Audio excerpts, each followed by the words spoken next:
Word 6 হয়ে গেছে new SmackDown champion. তো আমরা দেখতে পেয়েছি স্ট্রিট প্রফিট ভার্সেস ওয়ার্ড 6 এর মধ্যে একটি ট্যাগ টিম ম্যাচ। তো এই ম্যাচটিতে আজকে কিন্তু আমরা দেখতে পেয়েছি স্ট্রিট প্রফিট ভালো পারফরমেন্স করার ফলেও কিন্তু তারা ম্যাচটিতে জয়লাভ করতে পারে নাই। মানে আমরা দেখতে পেয়েছি ওয়ার্ড 6 কিন্তু ম্যাচটিতে জয়লাভ করেছে এবং কি তারা হয়ে গেছে নতুন স্ম্যাকডাউনের ট্যাগ টিম চ্যাম্পিয়ন। এছাড়া আজকে স্ম্যাকডাউনটি অফিসিয়ালি কিক অফ করে এলএ নাইট। তো তাকে ইন্টারাপ্ট করতে আমরা দেখতে পাই কে চলে আসে, পল হেইম্যান।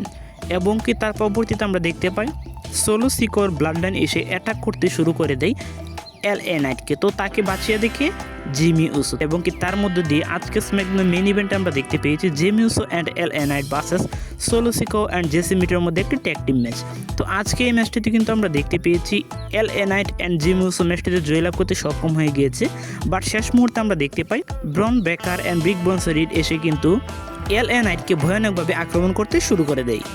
এছাড়া আমরা দেখতে পেয়েছি অ্যালেস্টার ব্লেক ভার্সেস রন কিলিংসের মধ্যে একটি সিঙ্গেল ম্যাচ, কিন্তু আজকে রন কিলিংস কিন্তু রুলাপের মাধ্যমে অ্যালেস্টার ব্লেককে হারিয়ে দিয়েছে।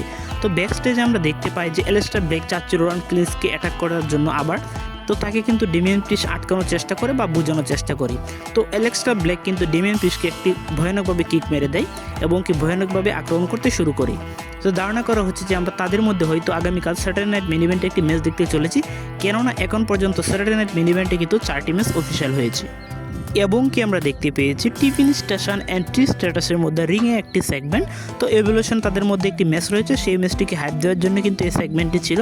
তো সেখানে আমরা দেখতে পাই নিয়মি কিন্তু মানি ইন দ্য ব্যাংক নিয়ে চলে আসে এবং কি সে জানিয়ে দেয় তাদের ম্যাচে কিন্তু নিয়মিত মানি ইন দ্য ব্যাংকটি ক্যাশ ইন করতে চলেছে। তো পিছন থেকে আমরা দেখতে পাই জেড কার্গিল এসে নিয়মিকে অ্যাটাক করতে শুরু করে দেয়। তো আমরা এভলিউশনে কিন্তু নিয়মি অ্যান্ড জেড কার্গিলের মধ্যে একটি সিঙ্গেল ম্যাচ দেখতে চলেছি। এছাড়া আমরা আজকে দেখতে পেয়েছি জেলি রোলের একটি সেগমেন্ট। তো সেখানে আমরা দেখতে পেয়েছি লগেন পালের রিটার্ন হয়ে গিয়েছে আজকে স্ম্যাকডাউনে। সেখানে আমরা লগেন পালকে দেখতে পাই এবং কি আমরা দেখতে পেয়েছি রেন্ডি অর্টনকে। তো রেন্ডি অর্টন, লগেন পাল এবং কি জেরি রোলের মধ্যে একটি সেগমেন্ট চলছে রিংয়ে এবং কি পিছন থেকে আমরা দেখতে পেয়েছি ড্রু ম্যাকইন্টায়ার কিন্তু এসে তাকে একটি ক্লেমর মেরে দেয় এবং কি লগেন পালও কিন্তু তাকে অ্যাটাক করতে শুরু করে, মানে রেন্ডি অর্টনকে। তো লগেন পালকে আমরা দেখতে পাই জেলি রোল কিন্তু বাঁচিয়ে দেয় এবং কি আমরা জানতে পারি যে স্যাটারডে নাইট মেইন ইভেন্টে আমরা ড্রু ম্যাকইন্টায়ার অ্যান্ড রেন্ডি অর্টনের যে ম্যাচটি হতে চলেছে সেই ম্যাচটিতে মানে রেন্ডি অর্টন কর্নারে আমরা দেখতে চলেছি জেরি রোলকে।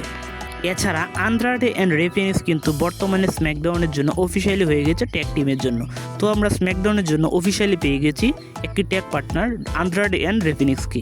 এছাড়া আমরা দেখতে পেয়েছি ওমেন্সদের মধ্যে একটি fatal 4-ওয়ে match, কাইরি Sen, Alexa bliss, রক্সিনি Perez এবং কি বর্তমানে নর্থ আমেরিকান চ্যাম্পিয়ন ওমেন্সদের মধ্যে। তো আমরা তাদের মধ্যে দেখতে পেয়েছি একটি ফ্যাটাল 4-ওয়ে ম্যাচ। তো এই ম্যাচটিতে কিন্তু আমরা আজকে দেখতে পেয়েছি অ্যালেক্সা ব্লিস জয়লাভ করতে সক্ষম হয়ে গিয়েছে। তো আজকের ভিডিও এই পর্যন্তই। ভিডিও ভালো লাগলে লাইক, কমেন্ট এবং কি সাবস্ক্রাইব করে পাশে থাকবেন। ধন্যবাদ সবাইকে।